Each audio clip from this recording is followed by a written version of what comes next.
just as he was.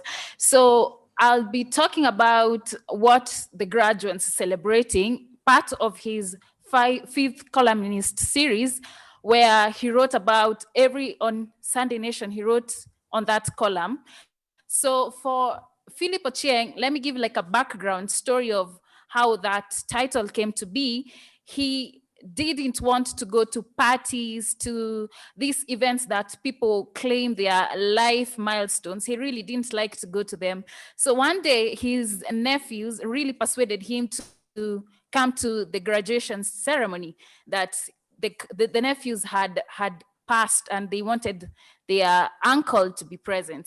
So he went just to be there, and the only thing that stood out for him was the gown, and the cap was just a dance cap. He really didn't put so much value on the graduation ceremony, but what were they graduating? So the glaring question which our curricular institutions do not seem to ask is why. The answer seems tristic. The university has not taught them to love books for their own sake. You cannot love books when they are made to seem like adversaries from which you must wrench and then cram daunting facts and figures to pass examinations.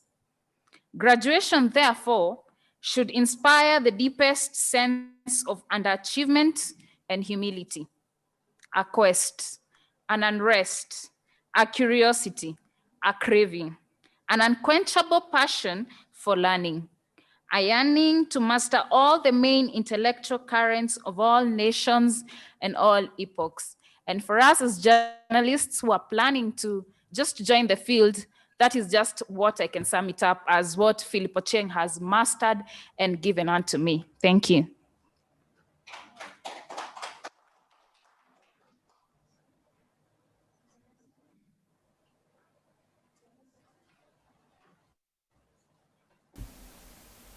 I never really met Philip Ochieng except through his articles. I remember thinking when it was shared that he had been promoted to glory, something about PO, and they kept thinking, who is PO? But all the same, I want to derive joy in reading excerpts from the fifth columnist biography. And this is a section that talks about his career. And so here it goes. Learning to snoop for stories. Shortly after Kenya gained independence, Ochieng worked with the Ministry of External Affairs for about 2 years before George Githii, then editor-in-chief of The Nation, hired him as a reporter in 1966. Before then, the latter-day fifth columnist had already made the first tentative steps into the world of letters. While serving as a protocol officer, Ochieng began his first contribution in the world of journalism. He wrote numerous letters for the Daily Nation's Letters to the Editor page, mainly on what he describes as bureaucratic inefficiency and the emergent corruption and tribalism in President Kenyatta's young government. Such was the fervor in his letters that Githii noticed them and opened the door to Ochieng's long career in journalism. Githii offered him a job as a reporter. Ochieng tendered his resignation from the civil service and joined the Daily Nation. Ochieng argues that becoming a journalist would allow him to use his brain, something the job of a protocol officer in the foreign ministry denied him. As a protocol officer, you are not really the decision maker. You do not get to use your brains. You are just required to be very well dressed, he says. His long journey from a cab reporter to the highest echelons of journalism in East Africa's newsrooms had just begun, a journey that has seen him play an important role in shaping the growth of journalism in the region for decades. Becoming a columnist. Unlike many other journalists, upon being hired as a reporter, he proved to be of much use besides writing news. He was entrusted with a weekly column titled Commentary. Not every journalist, in a sense, not every editor, has that opportunity. You must be good at something to earn it. That column firmly established his name in the country's media circles and beyond. Describe with big words. Ochieng's style of writing has been the subject of debate for a long time. Many readers said they needed a dictionary close by when reading Ochieng's articles. His style triggered a debate on who he really writes for. It is a question that annoys the fifth columnist. If you want me to help you, then you must struggle to come up to where I am, because I will not stoop down to your level, he tells off his critics. He does not believe a dictionary would help to understand the message in his articles, because it is more about knowledge than complex words. What would help in this situation, he believes, is for people to read widely. He is not only impatient with readers who accuse him of writing for himself, but also fellow journalists who do not read books. Reading should be the chief of occupation for every journalist, according to Ochieng. A journalist should be able to quote poets, historians, scientists, and European writers at will in his writing to spread knowledge. In Dar. Ochieng worked in Dar from 1970 to 1973. He was hired as a reporter and gained entrusted with a column, The Way I See It. General Ulimwengu, who joined the newsroom as an intern from the University of Dar, said of Ochieng, "In Dar, Ochieng was viewed as an enigma. To me and to many people around him, he was phenomenal. I had never met anyone with the breadth of knowledge that Ochieng possessed. He could hold his own in discussions of history, anthropology, sociology, literature, theology, etc. Such erudition, such readiness to share knowledge with others." Chief Sub-Editor for The Nation. Roy Gashuhi says, Ochieng was an interesting fellow in the newsroom. Above the clatter of typewriters, especially towards the evening, when reporters and sub-editors were busy trying to meet deadlines, Ochieng, then Chief Sub-Editor for The Nation, could always be heard shouting. If he mentioned your name, what would follow was almost obvious, "Arrive here," quote unquote, to seek clarification from the reporter or news editor about a story with missing facts and the like. After giving instructions on what changes to be done to the copy, he would send you away with one word, "foolish," quote unquote. However, this was said in a light touch, and journalists never got offended, and those who could pick a few tips on writing a good story actually did. In Kampala, Ochieng also edited the Sunday Times of Uganda. This was after his resignation at The Nation in 1981. Ochieng worked for The Nation for 5 different times and would leave in between to pursue other interests. When he resigned, he was the chief sub-editor, but he stayed at the Sunday Times of Uganda for only 3 weeks, and while at it, ended up in one of Uganda's infamous cells of death for one of his sharp, take no prisoners writing. Professor Mahmoud Mamdani, his friend, who hosted him after his release from the cells, says of Ochieng's contribution to journalism, "People who are literate and of age in the 1980s in Uganda certainly remember his role in Ugandan journalism and his writing.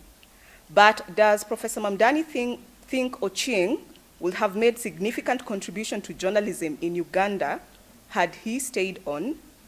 I have no doubt that Ochieng would have played a noteworthy role in advancing the cause of political journalism in Uganda had he been able to stay longer." Kenya Times Editor-in-Chief. John Agunda, who worked with Ochieng at the Kenya Times when Ochieng was the editor-in-chief and later at The Nation, says of Ochieng, "He came across as a very meticulous and creative man and a workaholic. He was always at his typewriter, either writing something to go into the following day's paper or working on his manuscripts. He was also a very good teacher of up-and-coming journalists." Thank you. It's a great honor to have this opportunity to be the one to read Philip Ochieng's tribute. It's something I don't take for granted, and yeah, thank you so much for this opportunity. Yeah. So Philip Ochieng, a journalist of all seasons. After a full career in journalism, Ochieng died of pneumonia on April 27th at Ombo Mission Hospital in Migori. He was 83. Philip was a colossus in Kenyan journalism. Popularly known as Pio, the initials of his name, Ochieng belonged to a generation that shaped indigenous media at a critical time in Kenya's history. He will be remembered for his espousal of quality journalism, rich language standards, and drive for perfection. Ochieng worked for private and government newspapers across East Africa, Kenya, Uganda, and Tanzania in a career spanning 5 decades. As a distinguished columnist, editor-in-chief of the Kenya Times and managing editor of the Daily Nation, he influenced the careers of many notable journalists, and he particularly shared his knowledge and experience.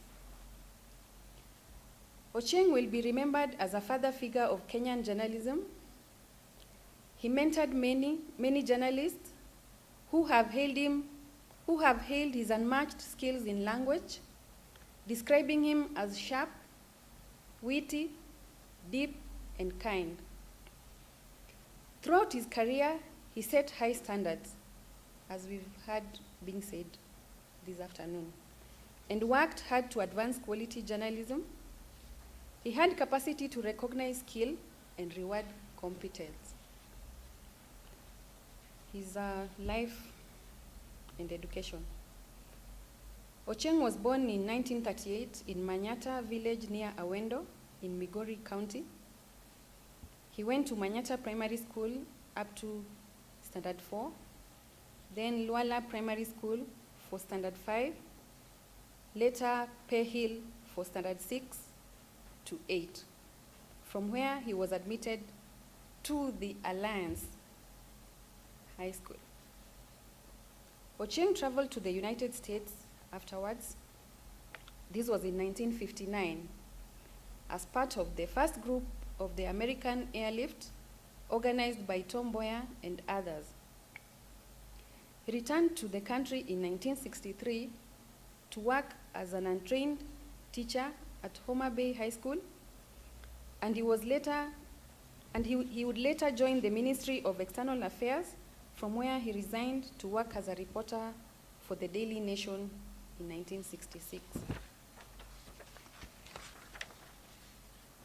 From the Daily Nation, he went to Tanzania, where he served at the government-owned Daily News before returning to Kenya. From Tanzania, Ochieng worked for Hilary Ngweno's Weekly Review, then Target, a Nairobi-based Christian weekly, before he rejoined Daily Nation. He left Nation for Uganda, but soon returned and moved to the Kenya Times, then owned by the ruling party KANU. His writing was acknowledged as sharp, witty, and sometimes controversial. In spite of his rich knowledge of the English language, Ochieng was not blessed with the gift of the gab. He would rather his writing did the talking for him. Ochieng's tour of duty at the Kenya Times is probably the most controversial. The paper, then owned by the ruling party, published defamatory and abusive KANU briefs, mudslinging opposition politicians, and after the 1992 multi-party poll, Ochieng has privately insisted to those who would confront him that he did not know who wrote or edited the KANU briefs. Journalists who served under him at the Kenya Times report that Ochieng had been eased out of editorship by the time the briefs were inserted in the newspaper. Typical with the backstabbing, conniving, and horse trading at the time, no announcement of Ochieng's ouster was made, but he was locked out of his office, then situated at Kingsway, Mwindi, Bingu Street.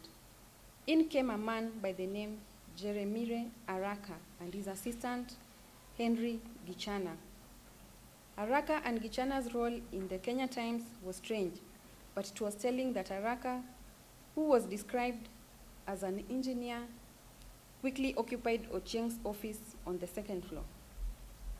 It was from this office that the writing, editing, and publications of the Kanu briefs, which were obviously extracted from intelligence briefing, was done, with the help of some of Kanu leaning university dons. But Ochieng is not wholly blameless for the paper doing Kanu's, that is Kenya Times, doing Kanu's dirty work during his editorship. His page 1 commentary with a misleading headline, "In defense of the Kikuyu," was anything but defensive of the Kikuyu. In the article, myths and stereotypes such as thieving, conniving, power-hungry tribalists were liberally used.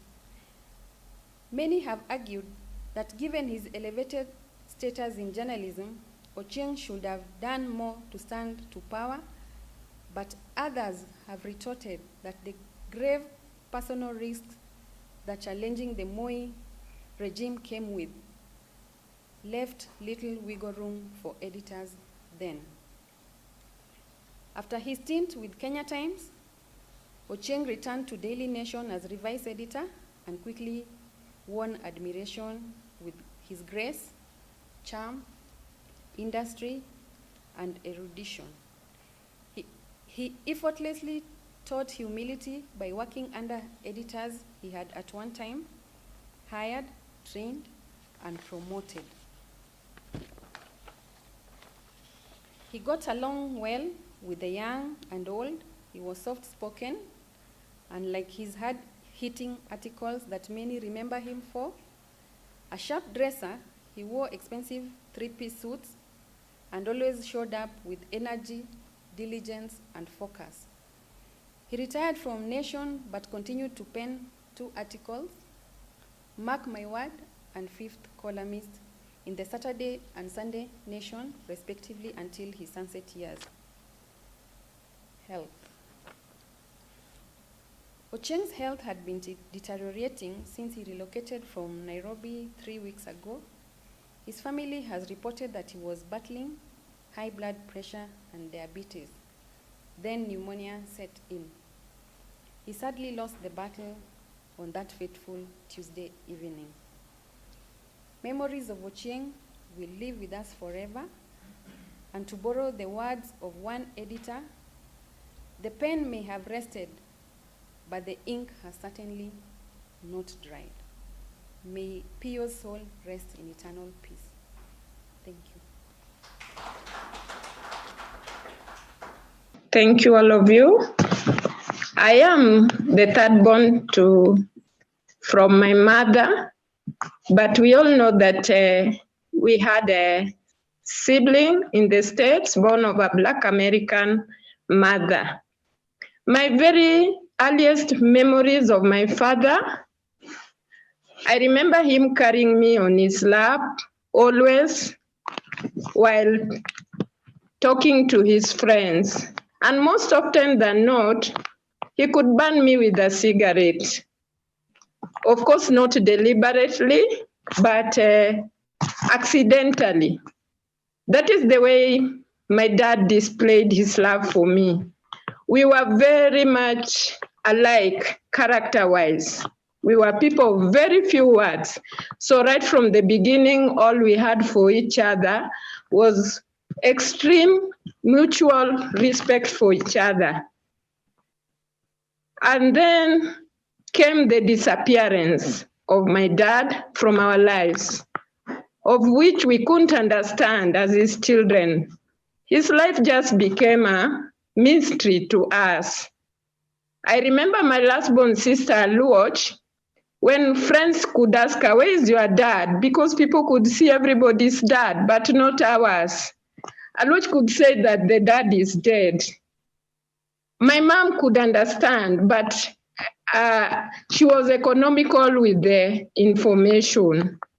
Later, we came to understand that people viewed him as a government critic, and so he could step on many toes, and it didn't make his life comfortable within the country. So he had to disappear for a while. My dad made a comeback. We didn't even know he was my dad until somebody called his name, Philip Ochieng. That's when we knew now that is dad, and he has come back.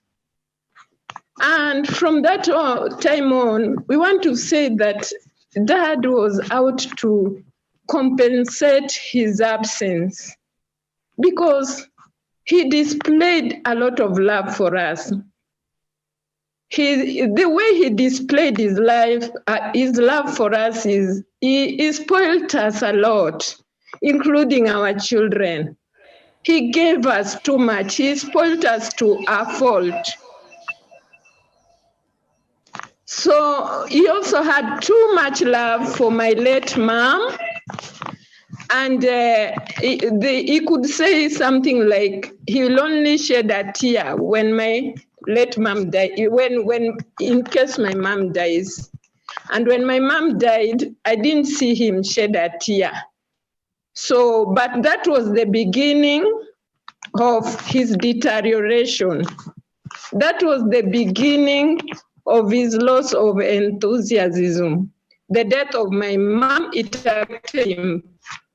And what can I say about his language? Even as we were marveled at his children, we used to marvel at his English. Sometimes we could even feel that he's breaking English. There was an occasion he was talking to somebody on the phone, and he was saying, I don't hear you. Personally, I thought he should have said, I can't hear you. He kept saying, I don't hear you. I was wondering, is this good English? Daddy corrected our speech up to the last minute when we were relocating him to the rural area. There's this, we liked saying this phrase like, we liked saying, what is it? We like saying square A. But Daddy could not take that. He could tell us there is no square A. It is square one. And me, I was wondering, as long as the point has been driven home, but he could not take it. You had to say the right thing, square one. Daddy, in September, he was to be 83 years old. This coming September. Of course, he was old. He was beginning to lose his memory. But I don't know why in our minds we never really thought Daddy could go, even at his age. But now he has gone. All we can say is just that we thank God for we celebrate his life because he has lived a long life. Thank you all.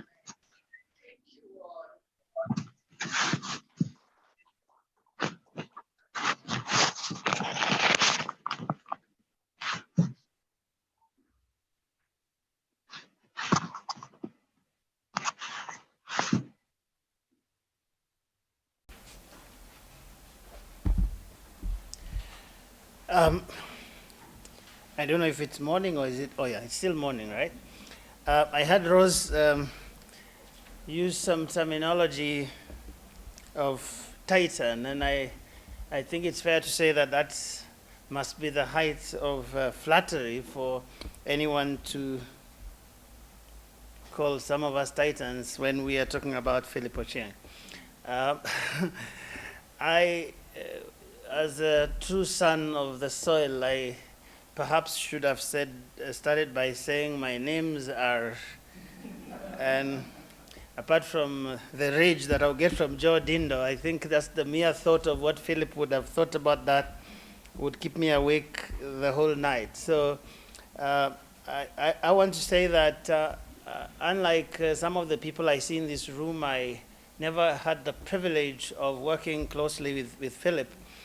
Philip was this enigmatic figure, almost a mythical figure that some of us heard about when we got into the newsroom.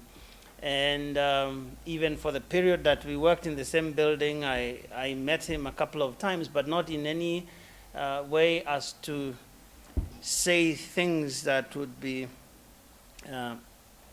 experiential in that way.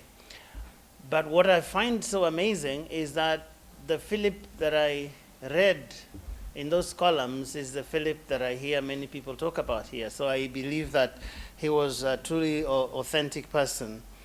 I never sought to find out some of the more mysterious things we heard about him, such as that he never used to have a mobile phone, that he claimed it complicated his life.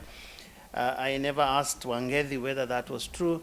There was also a rumor that he never drove himself, and I never again sought to find out, because such was the almost mysticism that surrounded the persona of Philip Ochieng as we were getting into the newsroom those many years ago.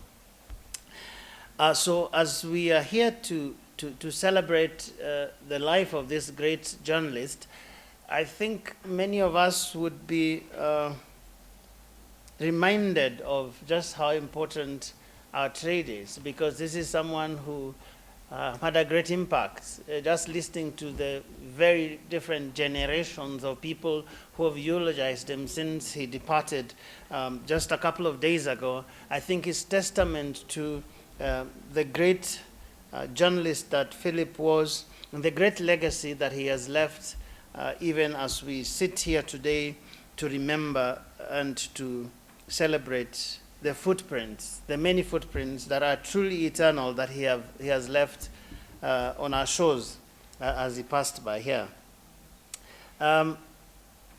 Many, of course, will remember the grammar lessons, but I think that they were really more than that. I think Philip, as some people have noted here, had this unique ability to basically discuss everything under the sun, and do so with a considerable degree of competence that would inspire anybody who had an interest. It is only Philip who would explain with a straight face in some of those columns that the word Oriental had certain roots in the Luo language.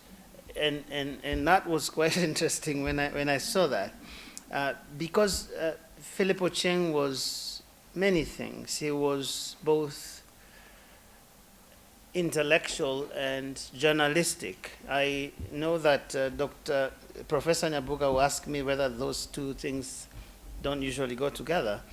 But anytime people move to the academy, there is always fear amongst us as journalists that we have finally lost them.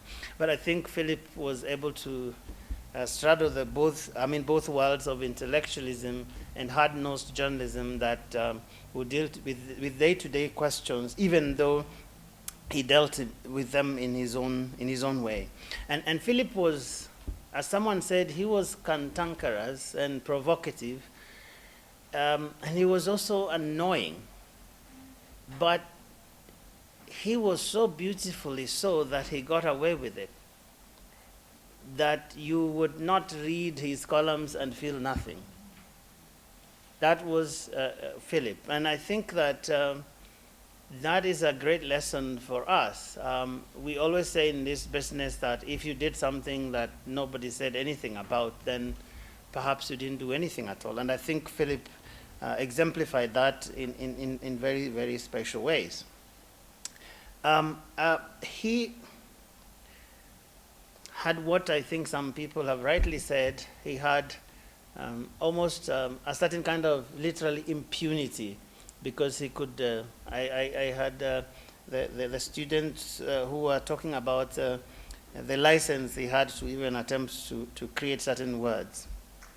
And of course, many of us who are Kenyan would know the kind of impatience he had with things like I can be able to do something, like for example, the big quarrel about several times and severally, the question of continuously or is it continually, and all of these things we will keep remembering. And for some of us who sub-copy, some of those things will hit you, and then you can remember a certain column that you read by Philip Ochieng. So I think that as we are here celebrating, we must remember the many things. Actually, when I was looking at reading a few things that people have said, I bumped into a certain interview that he did with someone who was doing an academic paper. I think it should have been probably 15 years ago. And so Philip is quoted because this person, I think her name is Rebecca, was trying to find out something about the use of language in Kenyan newspapers, and he did a content analysis of the Sunday Nation. And so he interviewed Philip about the kind of environment in which they did their trade. And Philip said this, and I'm quoting, "We have a problem that some of our staff can't think in English, but rather in their mother tongue. This affects the quality of the newspaper in that thinking is done in the mother tongue and translated into English." Then he said there's an even more serious problem. We have in Kenya today people who are neither efficient in their mother tongue nor in English. They are tongueless.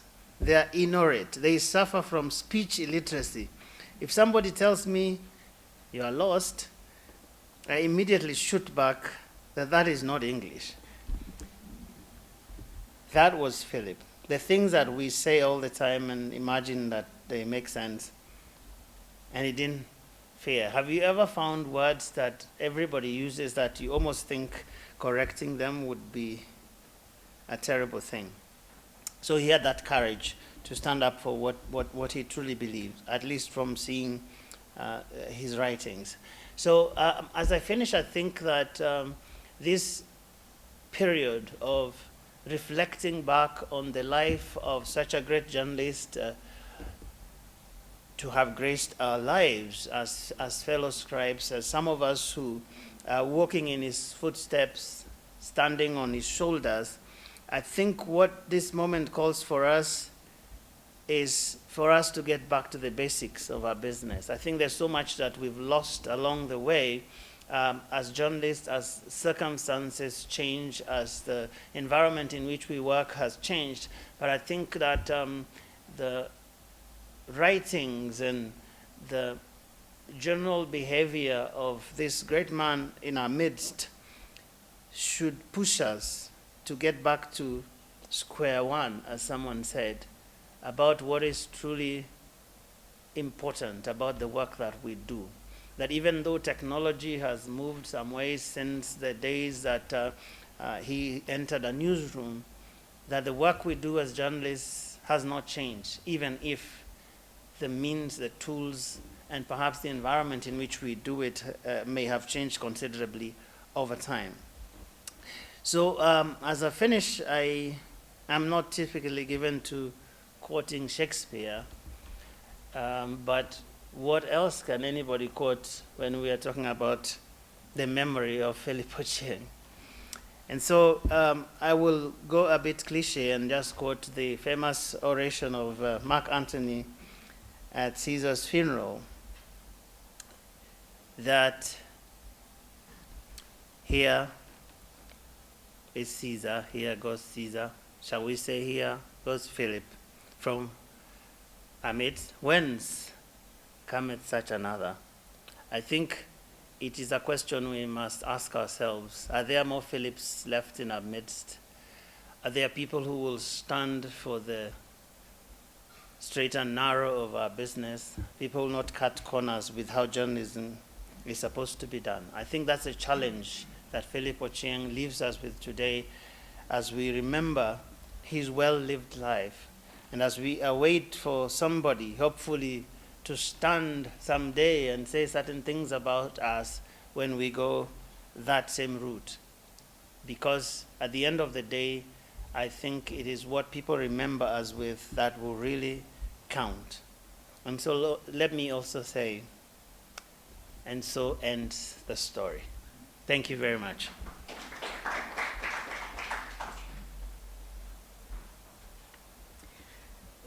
We're now going to shift online. To those of you who are joining us online, we're going to now hear from Bernard Momanyi, representing Capital Group. Thank you so much. I was not prepared to speak, but I know there are a few things I can say about Philip Ochieng. Because when I joined journalism, I came when Philip was still writing. And there's these lectures at the University of Nairobi. And may his soul rest in peace, Professor Okoth-Okombo, who used to come to the lecture with some cuttings from Philip Ochieng. And just like his daughter said, that sometimes they will attempt to correct Philip whenever he was speaking, correct his grammar. And that is exactly what Professor Okombo was doing. And I remember this time, there's one day, we attempted to support what Ochieng was talking about. And the professor was furious. And he said that you journalists, this is how you mislead the nation. And I was trying to say, I think there was an article on Sunday Nation where Ochieng was trying to use sarcasm to lecture our political leaders, where he was saying that we have leaders in this country who do not have principles, but they are principles. In the sense that he was saying that we have leaders who do not have characters we can follow, but they want to be big boys for us to follow. And I was saying that from my understanding, Ochieng is trying to tell us that as a leader, you must display some behaviors that you are supposed to inspire people, like Ochieng is now inspiring journalists. But Okombo was saying, no, you journalists, you are used to misleading the public. So that is the one encounter that I had with my lecturer about Philip Ochieng. Thereafter, he used to visit Nation after I joined Nation. And sub-editors who are working on his article had a lot of problems. They were telling us that, you can't edit Ochieng. First of all, he will suggest the headline. And he'll give you a headline that he knows how that headline will fit in the space that he used to occupy. So you could not interfere with that headline. Because my desk happened to be just next to where Sunday Nation was sitting. And at times, Ochieng will visit, and they will tell us, there the man is, he has come. That means that last time, somebody messed up with this article. So that was Philip Ochieng, and he lived to inspire. And I like the idea that we must celebrate our veterans, we must celebrate the people who inspired us, we must celebrate people who made a mark in journalism and made people to respect journalism. And therefore, we will support and work together with the Guild. I've seen in the program what Churchill is talking about. There was also a suggestion from Bernard Momanyi on coming up with this, coming up with an award. And the last encounter with Ochieng as I finish was when he won the Media Council Award. And at that time, when he came at Radisson Blu, where the annual journalism summit was being held and the gala night, there was a lot of problems on who could actually invite Ochieng. And I remember one senior journalist was there, and he was asking that, now how do we invite Ochieng? Let us look at someone who understands Ochieng, who can introduce him and say some words about him. And I can tell you it was a nightmare, just trying to consult. Ochieng has come, accompanied by, I think his nephew was there. So we are looking at somebody who can introduce Philip Ochieng. So ladies and gentlemen, that is Ochieng. Philip, I know, and I know we'll be going down there for his burial. This is good to give respect and pay tribute to men and women who shaped the field of journalism. Thank you.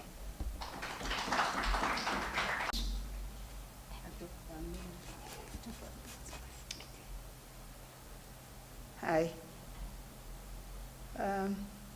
Njoki need not be worried because I'll not take much time, because in as much as Philip was the editor-in-chief and chief sub-editor at The Nation when I was there, we hardly ever interacted on issues editorial. Why is that? Philip and I had a deep affinity in issues completely outside the newsroom. In this hall, I suspect that I'm probably the one who met Philip longest ago. I don't know what you would say of that phraseology. But my first encounter with Philip was when I was a teenager in Form 4, and he was just in his 31st year, and he was dating one of my teachers. And she actually had the grace to bring him to give us a talk on journalism, which was really a life-changing moment for me, because I'd seen Dad reading Baraza 1,001 times. That was before even Taifa Leo came. So he was a fan of Baraza, a standard publication, and it was Philip who made me know that Baraza is produced by journalists. So that is how I came to know about the journalistic profession, and it also tells you about how my school, where I went in Form 1 to 4, Kumu Girls, did its career education. You know, there wasn't much of it, and therefore, when Ms. Roshan Charania brought Philip to give us a talk on journalism, it was a life-changing moment, because then I got quite fascinated. And so when I joined his former school, of course, it was across. I was at Alliance Girls, he was at Alliance High. So we called them Acrosians. And I think they called us Busharians. You know, we were in the bush. Our interaction in the newsroom was always about, how is Miss Roshan? How is Roshan? She had migrated to UK, so I didn't even know where she was, but it was like a lot of fun just remembering our first encounter, that we met in that kind of romantic environment. Philip, as somebody else said, never really called me Dorothy. He always called me Nyabutere, Nyamwalo, Nyakawango, you know, Nyakawango meaning a girl from the Wanga clan. And he would never pass by my desk without exchanging a word. And that word was always about Roshan.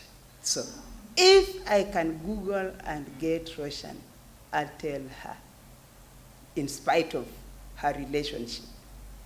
And Lord forbid that she's no more also, that Philip has gone ahead. Thank you.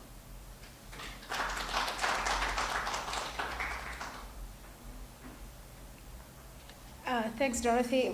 I actually didn't know that Philip had a romantic side. So it's kind of nice to know that he had a romantic side. I wasn't going to bring up Alliance again, but Dorothy did it. But I'm going to tie into what Tanui said earlier. He said, how much do we read? Thank you, Rose. Good morning, colleagues, ladies and gentlemen. My tribute to Philip Ochieng is both from a personal standpoint and from a professional view. I met Philip Ochieng in life only twice, and in very brief stints.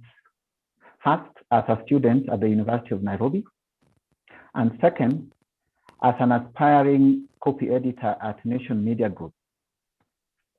During my second year at the University of Nairobi, I shared a room with a reggae enthusiast who not only changed my perspective on the learners of that genre of music, but also inspired me to write a story about Rastafarians. Kenya Times was then located across the road next to Lillian Towers. And one Monday morning, I gathered courage, walked across the University Way, and asked to see Philip Ochieng, then the editor-in-chief, to present the story to him. He spent not more than 5 minutes looking at the handwritten script I had presented to him, and politely dismissed me with a promise that he would look at it. I left with a sense of resignation that his famous distaste for lingual mediocrity and inquisitive eyes that escorted me out of the door had trashed my copy as a monumental piece of literary comedy. To my surprise, 2 weeks later, the article was published as a spread across 2 pages of the newspaper, giving me my very first piece of published work. The second time I met Philip was at Nation Center when he administered to us a test in our quest to become sub-editors with the media group. I never made it through that test. Many years later, reflecting on those particular encounters and gaining a proper understanding of the doyen of language that Philip was, I appreciated that I did really not make the cut during that interview. By the time I landed at the University of Nairobi, I had read Philip Ochieng multiple times. I had grown up as a young man in love with literature, fiction, and philosophy. Back in school, I had read so much of European literature. I enjoyed Shakespeare, relished the works of James Hadley Chase, Agatha Christie, and Sherlock Holmes. Later in life, as I read more of Ochieng's work, I came to appreciate the value of philosophy in the mastery of any discipline. The gem in a restless soul, never satisfied with the status quo. And at Standard, we have a really rich archive of Ochieng's work with us to keep us or in his memory. Obviously, unknown to him, Ochieng's literary prowess presented a very inspiring challenge to me as an individual. I began to vividly consume the works of Greek philosophers such as Plato, Socrates, read the thoughts of Aristotle, Voltaire, Hegel, Immanuel Kant, only in my own attempt to put up with Philip's often heuristic treatises. It did really help. Reading Ochieng over the years starkly reminded me of Plato's own treatise on governance, in which he and his most eminent student, Socrates, espoused the idea of a philosopher king. The idea that the best form of government is that in which the philosophers rule. The story is long and you can find it in the Republic of Plato's book. Reading Ochieng's seminal book on the Kenyatta succession with Karimi and his own book, I Accuse the Press Later, his articles in the various publications, I came to the very obvious realization that in Ochieng, Kenyan journalism had the very rare embodiment of a philosopher's scribe. From his pen came thoughtful, deep, purposeful works, not only served in Chinese of the English language, but also anchored in history, literature, and spiced with ideology and conviction. Fellow editors, I put it to you that the best newsrooms are those in which philosopher scribes rule.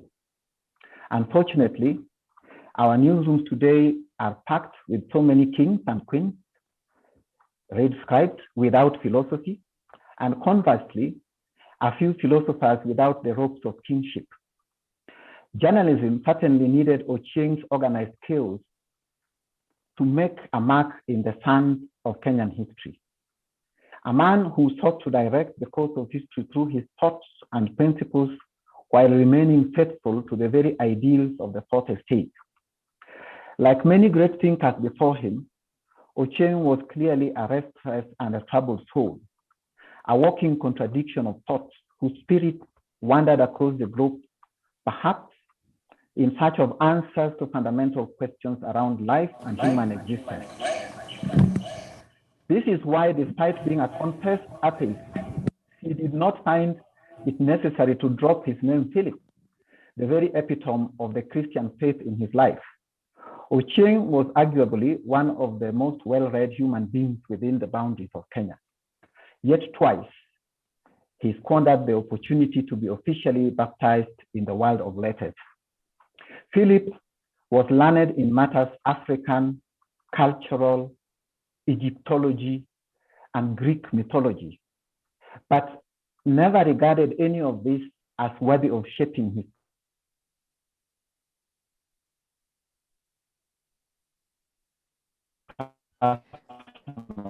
Thank you, Rapuro.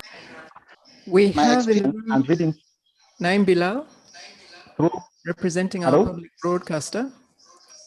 And I just want to ask that we As go a back to young what journalist. Yoki said. We said, Hello? in the spirit of all that Philip told us, concise, brief, to the point.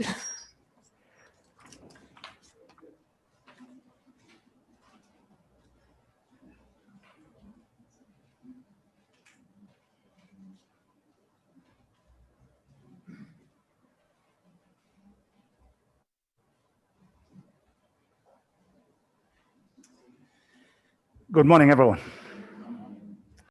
To another generation and inspiring them to be better, to be bigger, to be bolder.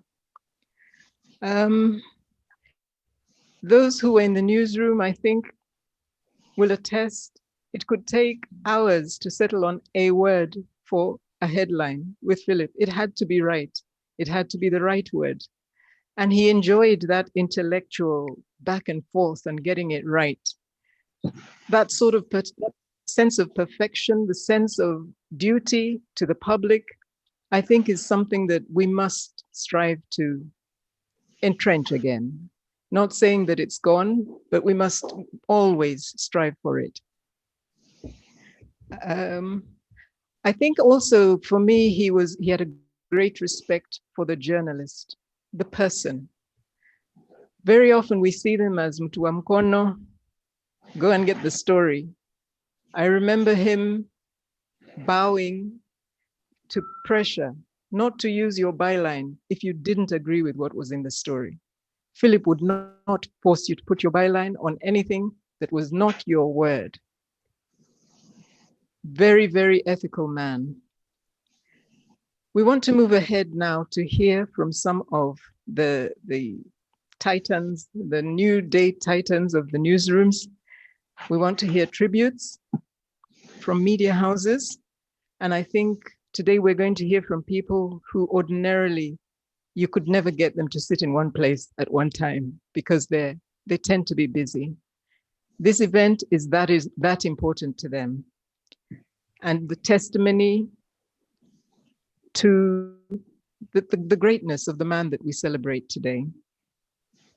So let me start by inviting, although we've invited from the major media houses, they speak for all of us, they speak for every media house, they speak for the independent journalist, the correspondent, all those who were touched, inspired, and who worked with Philip Ochieng. And I will start by calling on Polilado of Radio Africa Group, if he is ready. Oh, okay. Let's go to Joageo from Citizen.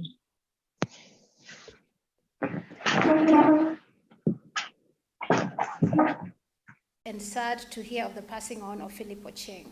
He and I were classmates at the Alliance High School. Please note, the Alliance High School, and there's no boys there. At the Alliance High School, 1955 to 1958. In my memoir of Alliance, in the House of the Interpreter, I have written about his table tennis playing skills. Now we know something else beyond romance about Philip. From Alliance, I went to Makerere and then to Leeds, and he to the USA. When he came back, finally, he worked for the Nation newspapers, for which I had earlier worked as a reporter and columnist. He was a brilliant journalist. His highest point was when he briefly worked for a paper owned by the National Christian Council of Kenya. During the Kenyatta era, he wrote a brilliant editorial in which he said Kenyans were being turned into a nation of sheep. He was forced to resign and later went to Tanzania to work for the Standard. He became a national sensation in Tanzania. This speaks to what Wangevi said earlier. His lowest point was years later when he became an editor of Kenya Times, owned by, these are Ngugi's words, dictator Moi. I was then in exile in London, where I worked with the Committee for the Release of Political Prisoners in Kenya. Ochieng wrote a front page editorial denouncing me and other Kenyan exiles. I think he regretted it. When later I returned to Kenya and we met briefly, he apologized to me for that editorial. But altogether, his contribution to Kenyan journalism is unmistakable. May his soul rest in eternal peace. Goge Wathiongo. By my sister there. You know, when I sat here, when I came in the morning, I was looking around and I noticed I was probably the oldest of the group that may have interacted with Philip or knew of Philip until I saw Dorothy.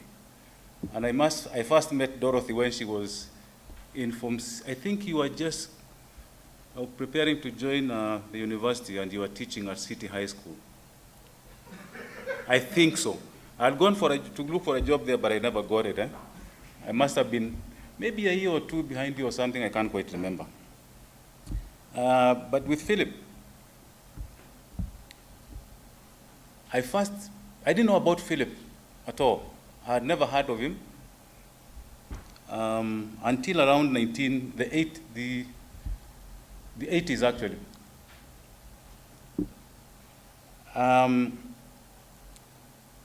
He called, I was working at the Standard as a sub-editor.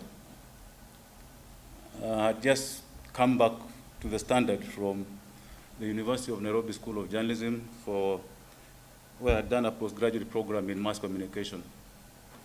And the Standard had hired me. I had started out at the Standard in '78 and left after a year to go and improve my journalism skills. So I come back to the Standard and 6 months into the job, I get a note or a call, I can't quite remember, from Philip, asking whether I would be interested in a job at the Nation. So that got me thinking, I don't know this fellow. I asked around, I was told who he was, and I was curious enough, to respond and say, yes, I'd be interested. And I was also smarting from a refusal earlier by the Standard to sponsor me for my journalism studies. The usual thing, you go knock on the door of your editor or an MD, and you say, there's this opportunity that has just come up. That program had just started in '79, I think it was. So I was pleading with the editor to sponsor me to go to university to do that course. And he gave me this spiel about, oh, we don't have enough money right now, but we do have a program that takes journalists like you to Glasgow University. So I got interested, so I asked him, and when will that be? Oh, when funds are available. I said, okay. So I went and looked for a scholarship, which I got happily, resigned, went to the Standard, finished the program, came back to the Standard, they gave me a better job with a better pay. So anyway, I trooped to the Nation and asked to see the editor-in-chief because I'd been sent by Philip. And who was the PA, the personal assistant then? Irene Karanja, who later became my PA, and she wouldn't let me in to see the editor-in-chief. She said, oh, is it about a job? Okay, if it's about a job, you do an application, bring it, then we'll get back to you. So I did that. A week later, I was called in, interviewed, and then I was given a job and sent to the subs desk as a senior sub-editor to work under Philip. And that's when the fun began for me. I thought I knew everything that anybody needed to know about journalism, having been to university, having put in my back pocket a Bachelor of Arts degree in literature in English, second class, what do they call it? Upper second. Yeah, so I was pretty good, I thought I was. So Philip gives me this story to sub, and I did the best I could with it, and give it back in record time. Then I noticed, pulled out a red pen, and he was running through that text with, and you could see him frowning, so I knew there was trouble here. Then he throws it back at me, and he says, young man, that is not English. Wow. You can imagine how deflated I was. So I took it in my stride.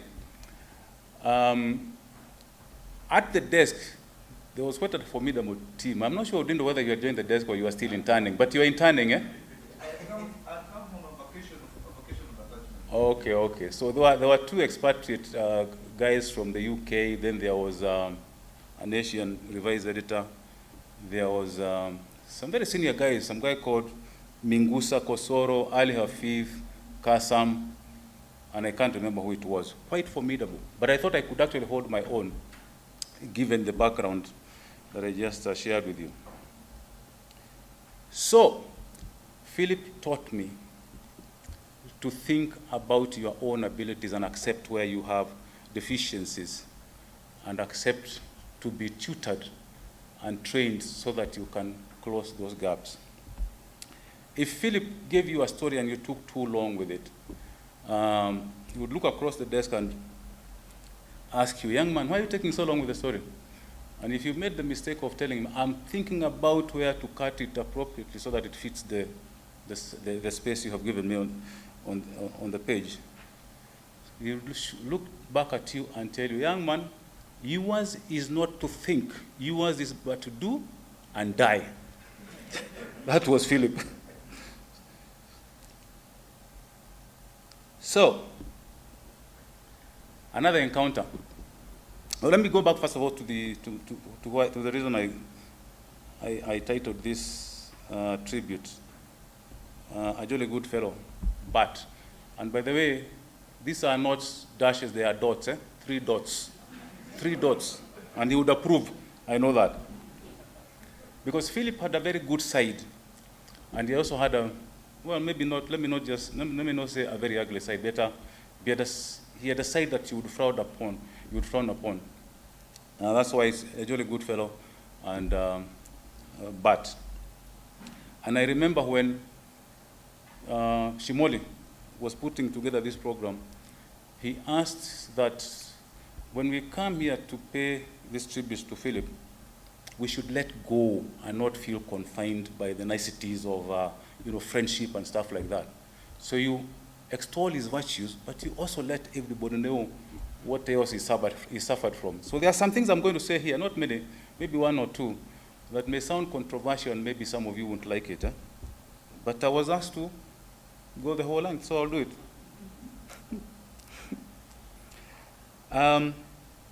So I get another story from Philip, which again I went through very quickly and gave it my best shot. But I introduced an error which I didn't realize I had done until much later, the following day.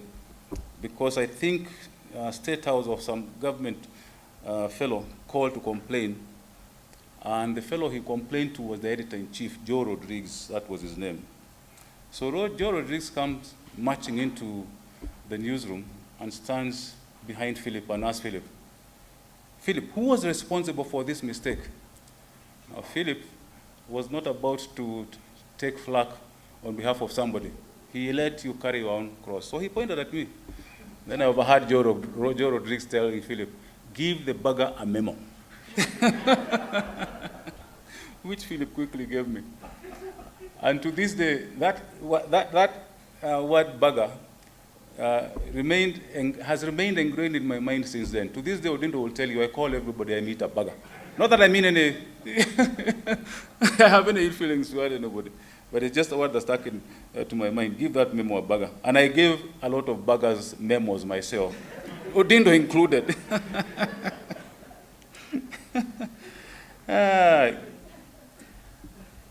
Somebody said that Philip didn't, I think it was Charles who said Philip didn't belong to any nationality or state. I think the world was his playing field. And that's true. We speak a lot about what our tribe ought to be as journalists. And I think somebody coined the phrase, our tribe is journalism. Now, Philip was a true epitome of that. There was a fellow who worked on the business desk.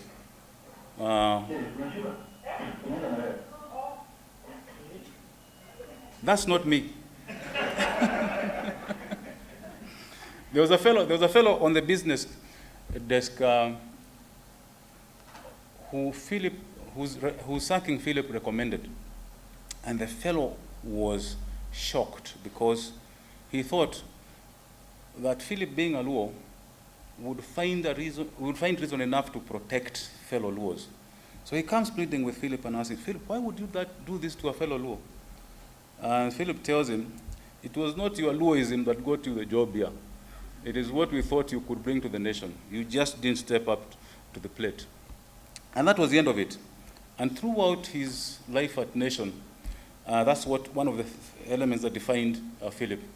A straightforward hitter, a guy who didn't see you as Luo, Kikuyu, or white or brown or whatever, but who just judged you on the basis of what you brought to the table in terms of your skills.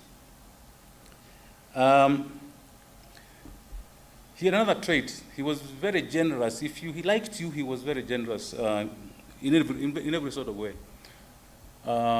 He traveled widely, worked in as many capital cities around the world as anyone would care to remember.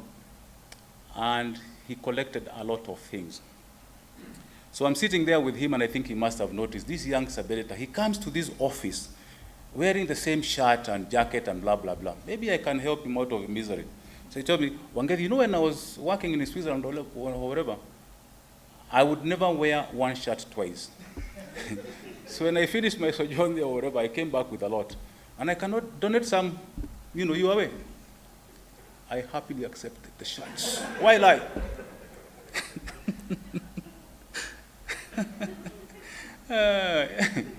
And as many of you have said,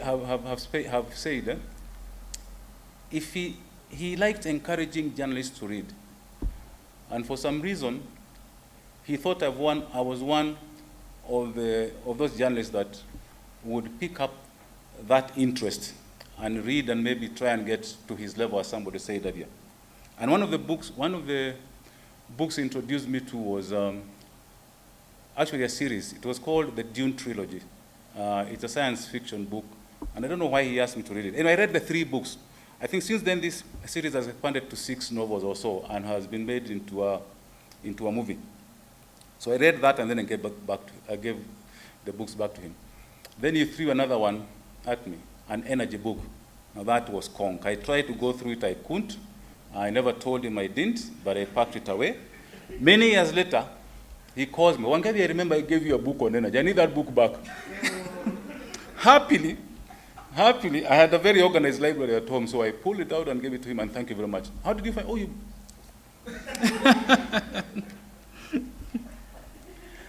Philip was a firm and authoritative editor.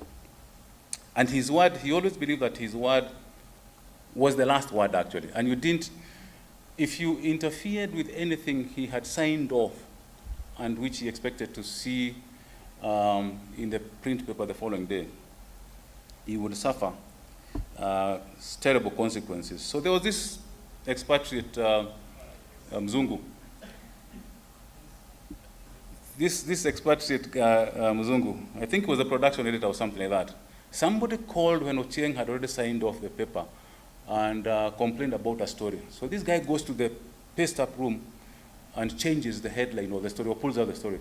And then I think somebody called Philip and told him things have happened. Philip came back, restored the story, and then the following morning he confronted that guy. I didn't think that guy lasted. He flew out the following, went back to Britain the following day.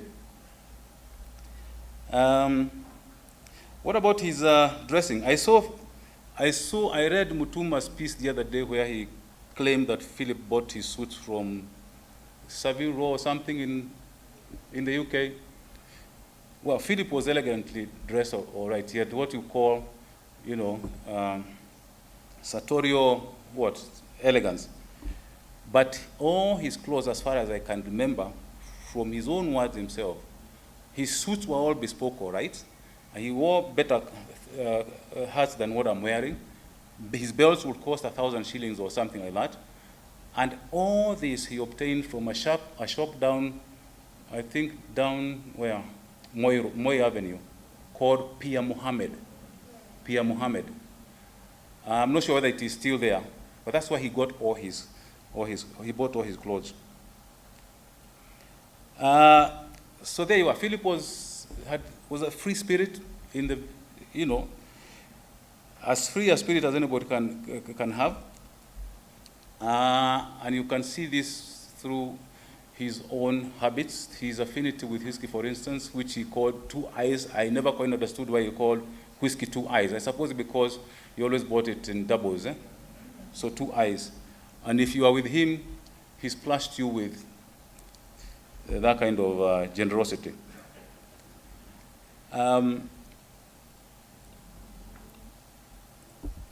now, why the but? Why the but? Yeah, the dots here. I said Philip was generous. If he liked you, you would enjoy his generosity to the very best. But he had one very, very big fault or deficiency. And this again is something that he told me himself. I found him as immovable, if you like, as the rock of Gibraltar. When it came to matters Harambee, Philip would never put his hand in his pocket to contribute to Harambee cause. I don't know what drove him to that. So when I was reflecting about this and wondering, we've gone around the past so many months looking to Philip's and family's welfare.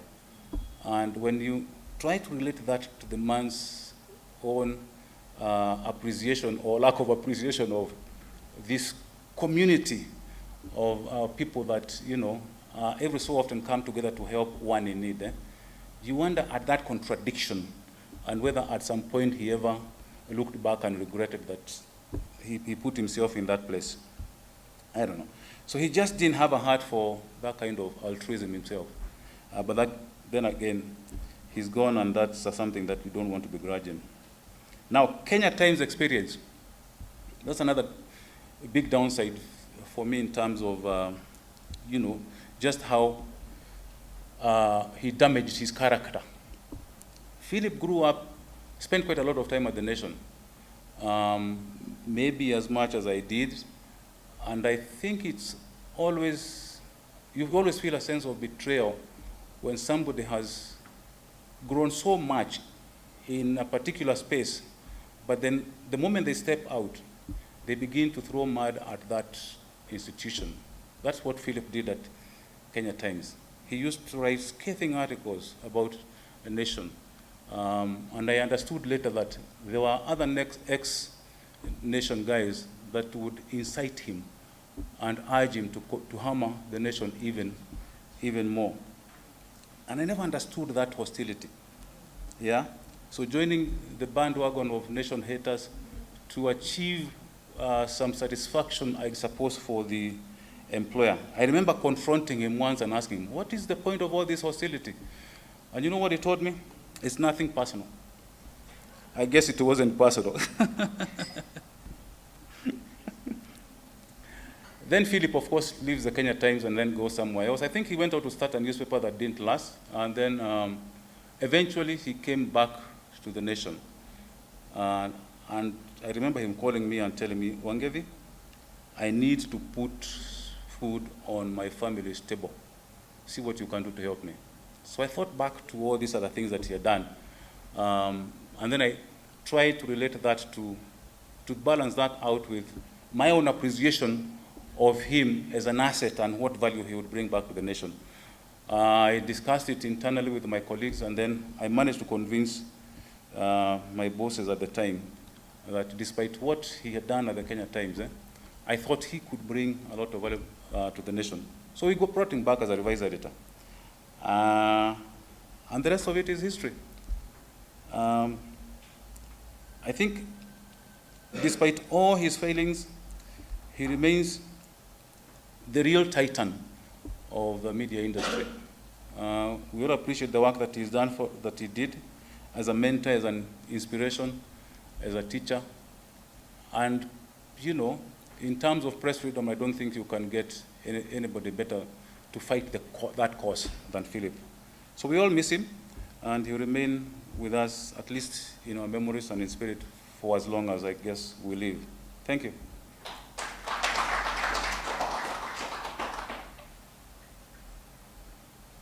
Good morning, everyone. My pleasure in events like this, you get to meet people you hardly meet. Joe, I haven't seen you in a long time. Ross Lukalo, the same thing. Those who may not remember history very well, Ross Lukalo was my deputy in another life. And I'm always pleased to meet very many other friends I haven't seen for years. I'll be very brief. I know there is a lot has been said and continues to be said about PO. It is difficult really to say enough about our departed colleague. But allow me to start by thanking KEG, Kenya Editors Guild, for organizing this event to reflect on our life and times as journalists with our departed colleague. Dorothy, before I go far, allow me to recognize you. I just walked in. We have heard a lot lately about PO, and we continue to hear, in the newspapers. I was reading very interesting anecdotes, radio programs. Yesterday it was John Kamau, very wonderful, reflections, anecdotes you can associate with. I saw something from Mwangi Gidaho writing from South Africa. And I must say, Philip touched most of us who all practiced journalism through the 80s and 90s in a very, very special way. He's a man who influenced journalism and politics, media and politics, in a very significant way in this country. Through his writings, book writing, professional and social relationships, Philip did make a very great impact. Myself, I moved from reporting to the subs desk without a clue of what subbing was all about in terms of practice around 1997, 1998. And I was placed under the tutelage of one PO. PO was taught or trained us with a couple of others on language use, grammar, diction, syntax, and editorial judgment as gatekeepers. And I must say that training was to carry us through our careers. Throughout, I've been in the profession now more than 3 decades. And a lot of what I have practiced has had a connection with Philip Ochieng and Joe Kadhi. Joe Kadhi's training was mainly in the mechanics of editing. Those who came into the scene after the 2000, you may not know things that used to be called editing signs and symbols. There was a language for editors that you had be taken through. I was a fan of PO myself right from the 80s when I was in school, early 80s. I used to go to the school library and I would appreciate. Of course, I was deciphering very little about Philip's writing, but I used to admire his English, his ideas that were way beyond me. Little did I know that I would find myself under his tutelage. in the fullness of life. I must admit here, and that's why I'm happy to be here, that Philip and Joka, they did get me started in my career as an editor. The skills, the knowledge, the expertise I gained from these two gentlemen and others, Joe Dindo included, Tom Shindi, and others, professional colleagues, it has really helped me throughout my life, as first as a journalist and now as a manager and leader at Kenya Broadcasting Corporation. We honor and celebrate a great man today. P.O., may you rest in eternal peace. Thank you.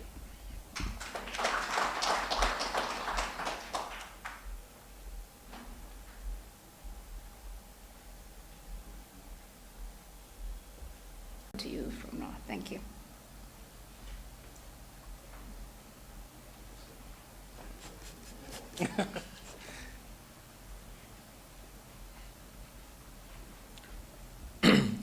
Thank you, Joki.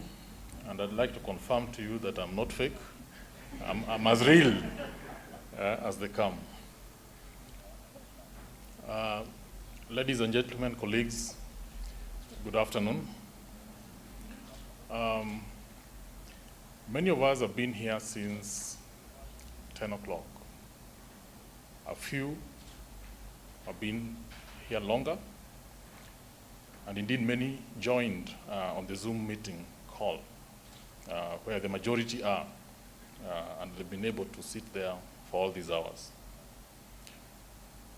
I think if there was any doubt on the impact that Philip's career and practice had, that investment of time by colleagues and other worthies demonstrates that. A lot of us in newsrooms go by the joke that journalists are so busy that they're even too busy for journalism. That indeed, even this morning, I had one of us make a comment earlier that, where are these colleagues of ours? Surely. But I think standing here now, looking back, indeed it's true that our industry, our profession recognizes Philip for who he truly was. Two things that I like to do. One is just to announce how the Guild is going to memorize, Philip in history. And two is to allow my colleague in the council, Linda Batch, the council member representing print, to come and read the official tribute that the Guild has put together. But as we do that, I think there are many lessons that we all see in Philip's practice and life. One of them, Njoki alluded to earlier, without knowing it, when she was speaking about Wangedi, having given her a boring book and asking her that her life depended on how interesting a story she could squeeze out of it. And I think that there goes a summary of what our duty, our responsibility as journalists that it is our job then to get all these boring things, many of them important. I don't know whether it is God or who decided that the most important things many times also tend to be the most boring. But then it becomes our duty to turn those boring things into stories worthy of interest from our readers. So as we remember Philip, I'd like us to celebrate his knowledge and courage, because many times that's what editors are called upon. Because at the end of the day, editing is about making judgment calls, making decisions, many of which are never popular, and many of which you make in a very, very lonely stage. Allow me that we should celebrate his service, his commitment, and his loyalty to journalism. Because if there was just one thing Philip was loyal to, indeed, it was journalism. Allow me to celebrate his willingness to mentor, to share his knowledge, Because from the tributes this morning, indeed, he touched many, and many are who they are today because their paths crossed with Philip. We all have been shown his presence of mind, that the Philip, the thinker, is the one that always showed up in the newsroom and in all his engagement, and we celebrate him for that. And finally, allow me to celebrate him for having the courage to be different, because in today's world, being different is what many fear to step into. Ladies and gentlemen, as I finish, I'd like to read the following declaration from the Guild. Philip Ochieng, Memorial Lectures on Journalism. The Kenya Editors Guild declares that it shall hold the Philip Ochieng Lecture Series on journalism every year on the second Friday of May, starting 2022. The Guild's Innovation Committee shall nominate a coordinating panel of eminent persons for ratification by the Executive Council. The coordinating panel shall then identify speakers guided by the need to promote excellence in journalism and to celebrate freedom of thought in a diverse Kenya. A man who has been my boss and is still my boss. I first met Joe in the 90s when I was a correspondent out in Kisumu. And he was doing rounds then in East Africa with a gentleman known as Jerry Logram. And as they prepared for the launch of the East African newspaper, I would meet him again after I was hired as a sub-editor on the online desk. And even that hiring was interesting because as a correspondent, the editorial administration manager was a gentleman known as Wamayu Moya. So one day I confront Wamayu and ask him, "Hii kazi si tutapata lini?" You know? Then Wamayu tells me, "Just write to Wangethi." Wangethi was the group managing editor then. I tell him, "But there's no vacancy announced." Then he says, no, just write. So one Sunday morning, I do this letter and send it, and I hear nothing back. Many, many months later, a gentleman walks into the office, introduces himself as the Nation Research Manager, Dixon Ogola. And when I introduce myself, I say, "Oh, so you're the Churchill. I keep seeing your letter on Wangethi's desk." Then I realized that letter is still alive. Okay, eventually I get a chance to go out to the US, learn online journalism, and come back, and that lands me a job. So one day there's an error on one of the stories I posted, and I get called a bugger, and I get the memo that you guys heard of earlier. And on top of the memo there was a threat, and the threat was that I'm going to send you to J.O. You know, and J.O. was Odindo. And I was told that if you're sent to J.O., it's trouble. So Joe, kindly come and share with us your memories of Philip.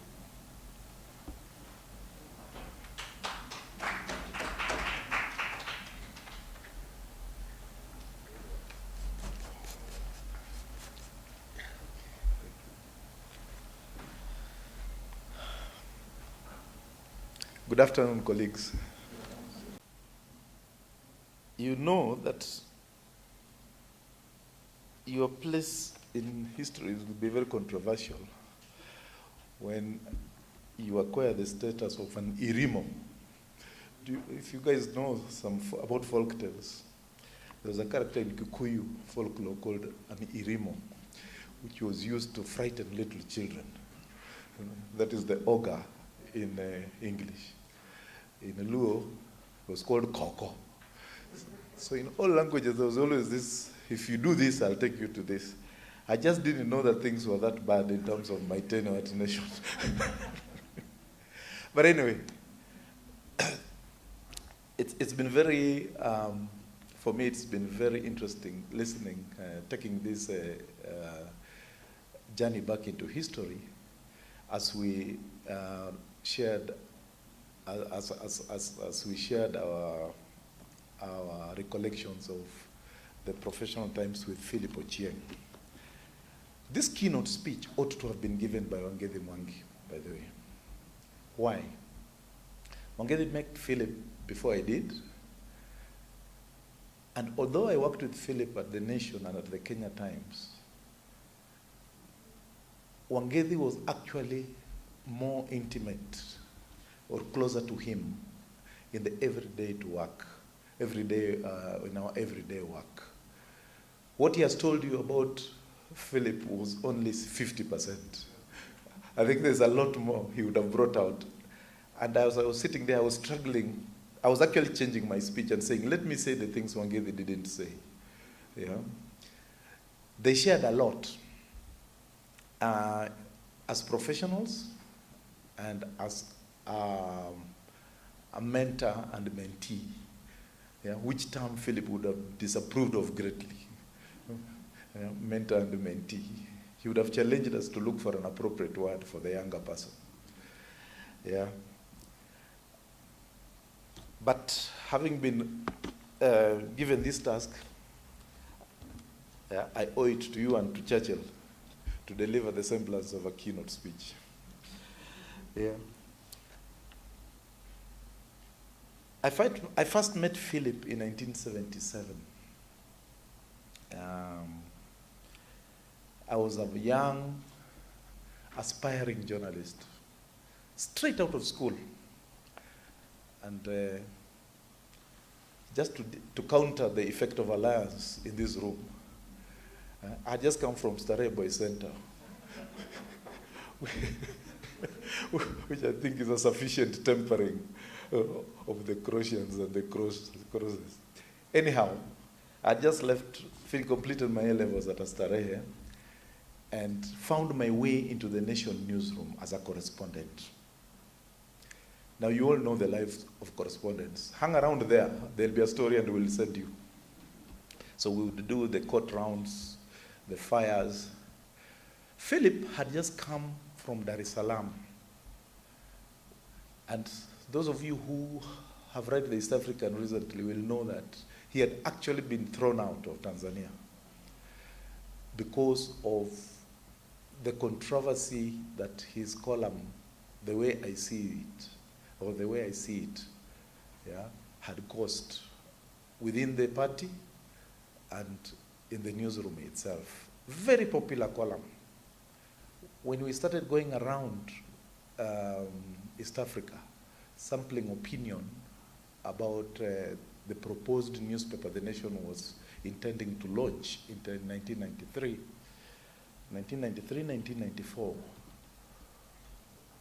In Tanzania, we knocked on many doors of the intelligentsia, journalists, and ordinary people who were familiar with the media. And when we said we were from Kenya, the first question everybody asked us, oh, do you know Philip Ochieng? Of course, that gave us an entry point. But the point I'm making here is that when I first encountered him, a young correspondent, Philip had just been hired by Joe Rodriguez, who was then the editor-in-chief. Rodriguez knew Philip's abilities and they knew the value he would bring to the paper. But what I heard about that hiring was that Rodriguez had convinced the board that bringing back Philip was not endangering the nation's best interest. So he hired Philip on condition that Philip's byline would not appear in the paper, yeah, and he would be confined to quality control and editing. So Philip would sit in the newsroom, revising copy, editing copy, stories that were thrown at him. And I remember looking at him as a correspondent. You know, you see people, you are seen, you are not heard. Yeah? That is the way you survive. He would walk around the newsroom shouting at people, singing, It's very strange tunes which you have never heard of. Grenada will never rise again. Some tuneless songs. But then, of course, looking back, I think when I sing my Lingala songs these days, I probably sound that way to the younger generation. He would walk around the newsroom shouting at people. And I noticed the awe with which reporters whom I highly regarded, the awe with which they treated him. They treated him with a lot of respect. And even Joe Rodriguez himself, we noticed, handled him with a lot of, what would you call, not really deference, but undisguised regard. This was somebody who was not to be taken lightly.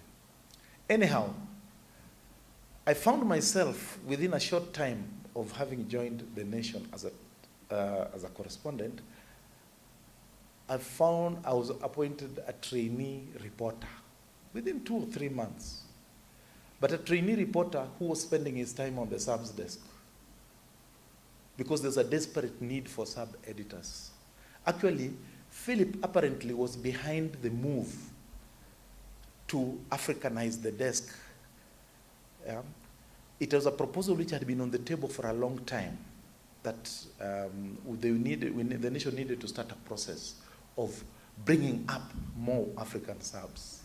And a decision was quickly made to start hiring them because Philip was around and it was expected that he could help to train them.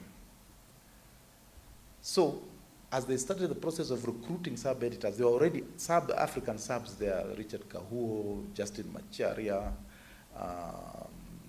I think Wangedi hadn't come in then. There were about 3 African subs. The rest were all Mzungus, Gavin Bennett, John McAfee, Allen Armstrong. So a number of us were identified as an initial group to be trained to take over from the expatriates. So I found myself now working directly with this strange gentleman who had been walking around the newsroom shouting at people. I shared my time, divided my time between him and a gentleman called Allen Armstrong. Allen Armstrong taught me the mechanics of page design, Fleet Street approach to journalism, if you like. And Philip was a man of language. So I was actually bouncing between 2 extremes. Philip was very pedantic and very particular about grammar in the traditional way.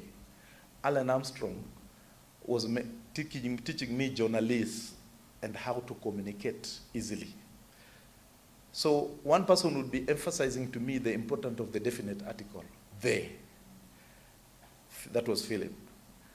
And Allen Armstrong would be showing me why the definite article is not needed in news copy, to make it copy flow easily.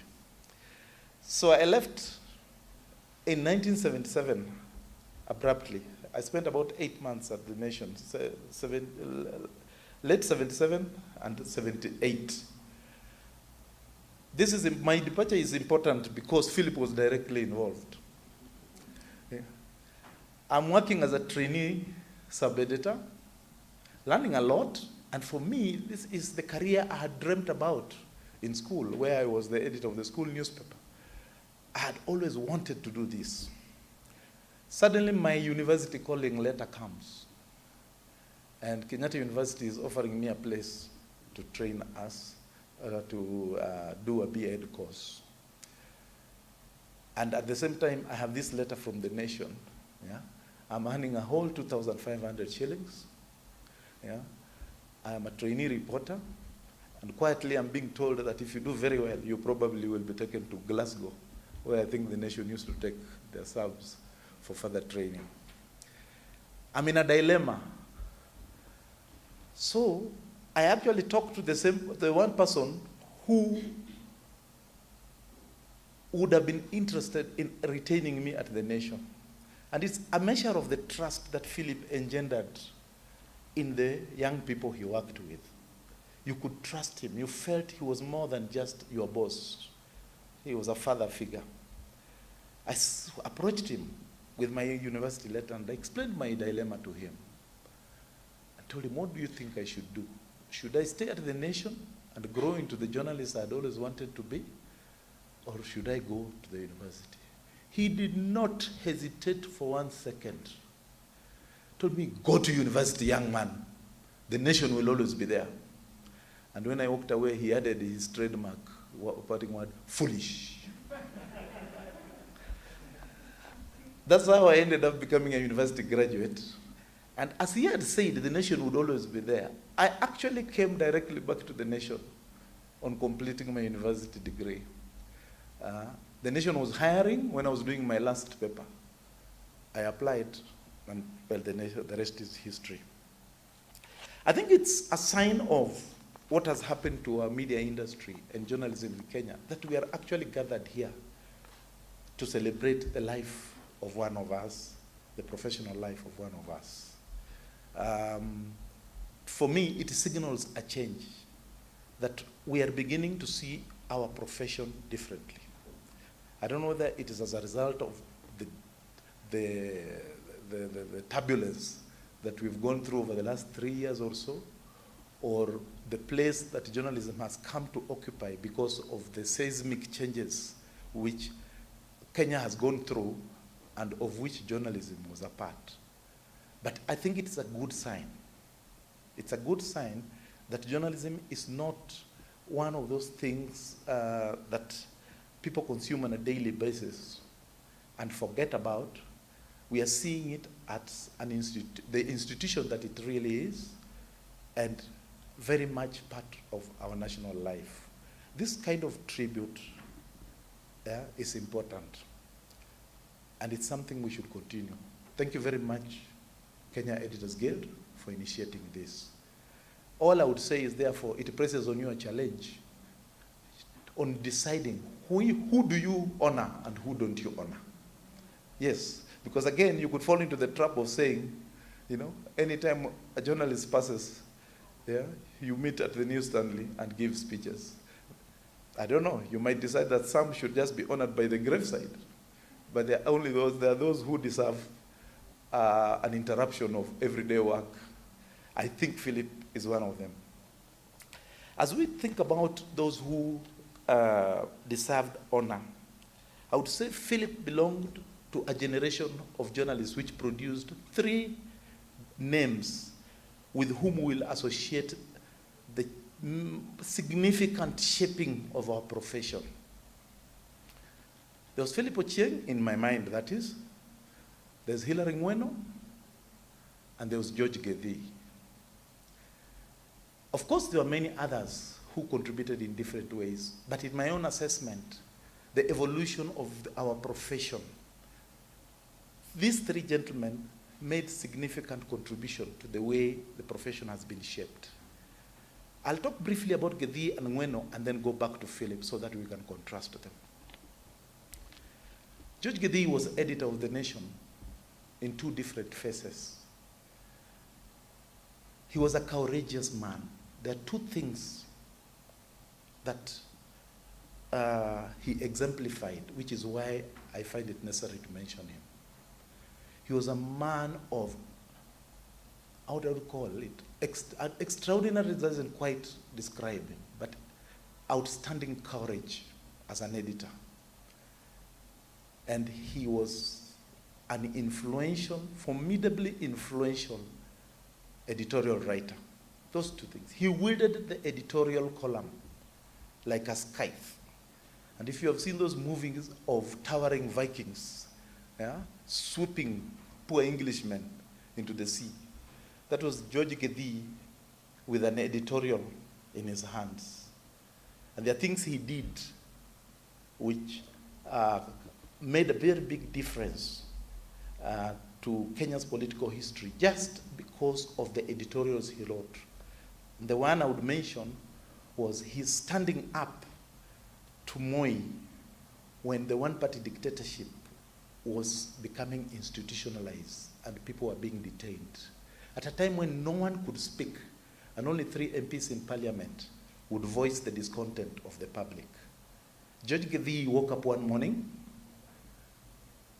wrote an editorial in the Standard newspaper then. How he got to the Standard is another story. but it is an editorial that shocked the nation, questioning the justification for detention without trial. I think Willie Mutunga had just been detained, and a number of lecturers had been picked up, what people considered Marxists. But using editorial space, he shook this nation into a realization that something was going wrong. Wrote a very strong editorial challenging the justification for detention without trial, asking Moi to release people, and insisting that this country should go back to constitutional rule. He was fired by noon. There was an editorial board meeting. Tiny Roland flew into the country. There was a board meeting, and the Standard produced a special edition at 1 o'clock, editor sacked. But Gedi had left the nation under a similar cloud of controversy. Now, I've been an editorial director, and Gedi knows, and challenging the principal shareholder of your media business takes a lot of courage. Takes a lot of courage. It's more or less suicide, if you like. We always manage it by being cautious, thinking about how will I frame my objections, but allow room so that it is not used against me later. Well, Gedi had an altercation with Aga Khan of an editorial he wrote criticizing a branch of the Islamic, a branch of the Islamic faith in Kenya, the Bora Ismaili Muslim. They're Bora Ismaili Muslim, I think so. The Boras. He criticized certain things that were going on among the Boras, they were, what do you call it? They were excommunicating some members who did not agree to certain orders that had been given by the leader of the Bora Ismaili faith. They complained to the nation as a media house to highlight this, the way that people who suffer injustice come to media everywhere. Gedi, in his wisdom, felt that that story should be brought out.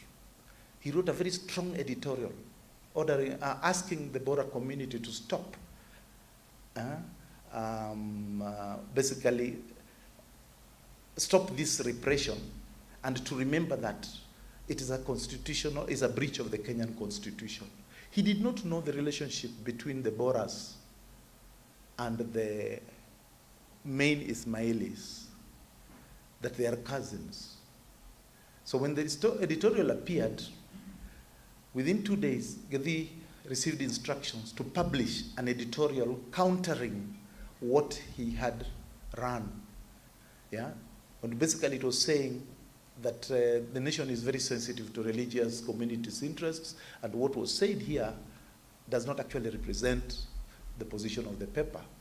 But if there are the transgressions of the law within the Bora community, there are ways in which it can be done. He refused to publish the editorial.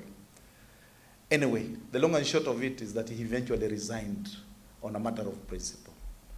That was George Gedi, a man of courage. Reckless, if you like, in certain aspects. Then there is Hilary Ngweno. Hilary Ngweno was a journalist. Brilliant in his writing, and you all know Hilary Ngweno was also editor-in-chief of The Nation sometime in 1963. Actually, the first African editor-in-chief. And he did the job for only 1 year, yeah, and then moved on. Later in life, he launches the Weekly Review, and we know the place of the Weekly Review. With Hilary Ngweno, there are two or three notable things. He redefined political reporting. The Weekly Review popularized analytical journalism in Kenya and actually set a template for the daily newspapers, which were used to slam bang reporting, daily newspaper reporting. But because of the Weekly Review, political analysis gained a more prominent place in daily newspapers. The weekend, long, reflective, analytical perspectives articles that dominate our weekend papers now, in many ways were an inspiration of the Weekly Review tradition. And that's why you had people like Macharia Gaido, Kwenda Opanga, Washira Waruru, finding their way to the daily papers, because of something they were bringing in. So this brief history is just to highlight the place of three gentlemen and to spotlight Philip Ochieng's place in Kenyan journalism. We were in our commentaries, the more pressure was piled on Philip as editor-in-chief. And I do know that he was getting phone calls from Hezekiah Oyugi, from Kamotho, from Kalonzo Musyoka, almost every day. Kalonzo, who was Deputy Speaker of Parliament, would actually come to the office sometimes to discuss stories and give us leakages. But I don't know whether it was the hobnobbing with the rich and powerful which changed Philip, being close to power. Power has a strange effect on people because we also started seeing stuff on our paper which would shock us and we would wonder whether that was appropriate or not. Anyhow, Philip a number of times was asked to dismiss reporters who were associated with controversial stories. I think you've heard the story of Martin Masai. You've heard the stories of, then there was the story of Gray Fombe.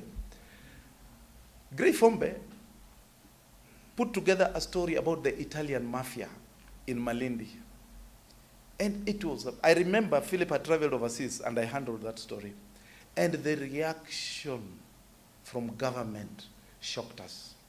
Yeah, it was a beautiful story. He had pictures about all these Italians who had been convicted back home of crimes related to the mafia, but had appeared in Kenya and had set up businesses. And I remember the first call I received was from Moi himself. I was acting. The call came through. Who are you? When do you Otindo? I said, yes, sir. Yeah? Hold on for His Excellency the President. And before I could say anything, he was a line. Nani wewe? Mimi naitwa Odindo, Your Excellency. Mimi najenga wewe unabomoa. Mimi najenga wewe unabomoa. Ochieng iko wapi? So I told him Ochieng amesafiri. Hii mambo ya Italians na mafia mimi sitaki kusikia. Hiyo muache. So we discontinued that series, and when Philip came back, he was taken straight to State House and carpeted. He once told me, carpeted like a child. Yeah. He was asked whether he knew about the forces which were operating in his newsroom. Yeah. He said, no, he could vouch for us. We were all journalists of integrity. He was told no. Oyugi says, pointed at him and said, if you think that you have journalists there, then you are a fool. What you have are political operatives, and they're trying to bring down the government. So Philip came to the office and told me, I want you to stay away for a few weeks. And I'm not sacking you, but just don't be seen around here. So I stayed away for a few weeks. I would come to the office, show my face, and stay away so that the heat could cool down. But this was the beginning. To me, it was the beginning of the pressures which finally even seemed to have forced Philip to change his political stance. Yeah? I don't know whether, having suffered so much, hopping around the world because of principle, he suddenly found it necessary to cooperate in order to maintain his position at his leadership position. But there was a change in the man. And even those who dealt with him in editorial meetings will confess that they did not find him as steadfast in defense of principle as he had done. But I want to go back a little about some of the things that Philip did. He handled the writing side, and Joseph Karimi handled the information side. It was a bit like all the president's men.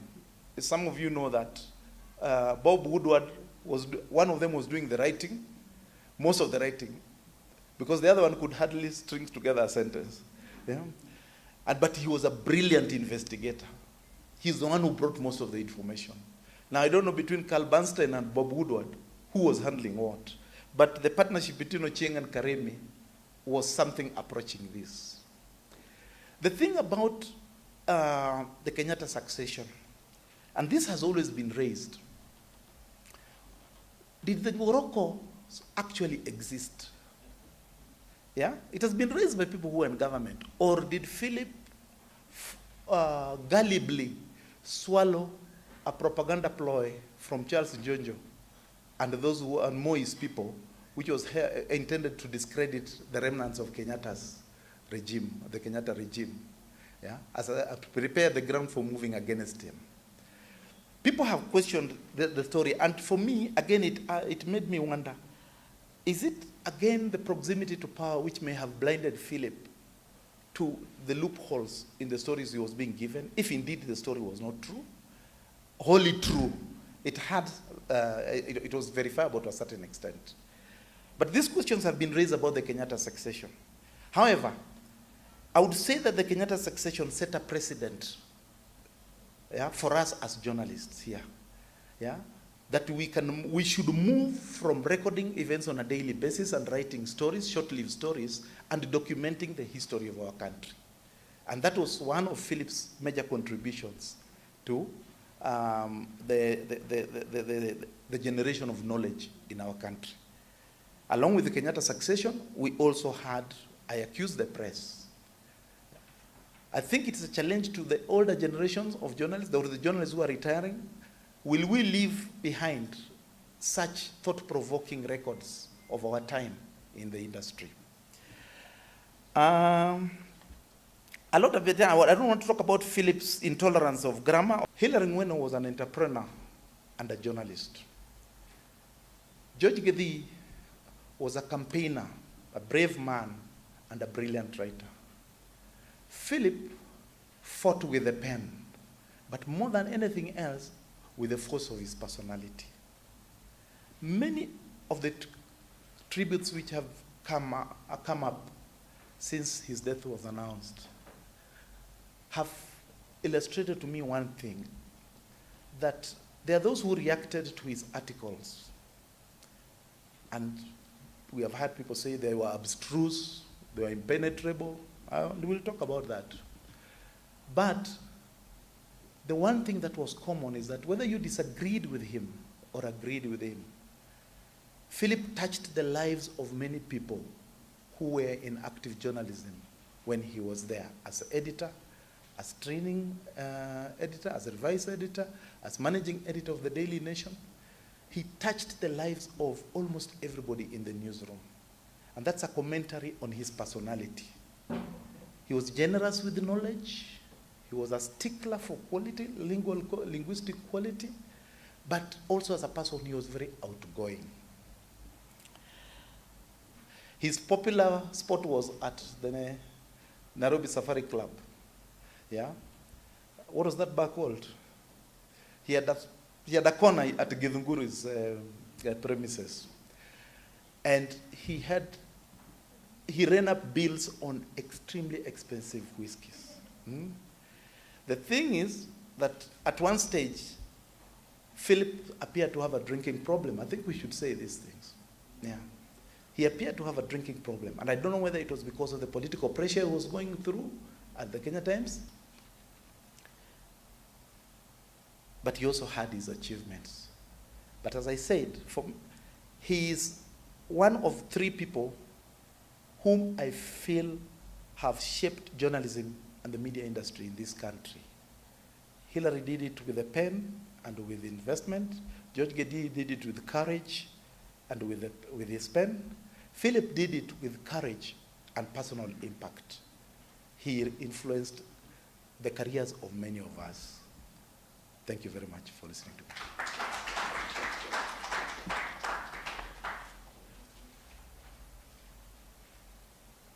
But you're free to disagree. Just raise your hand.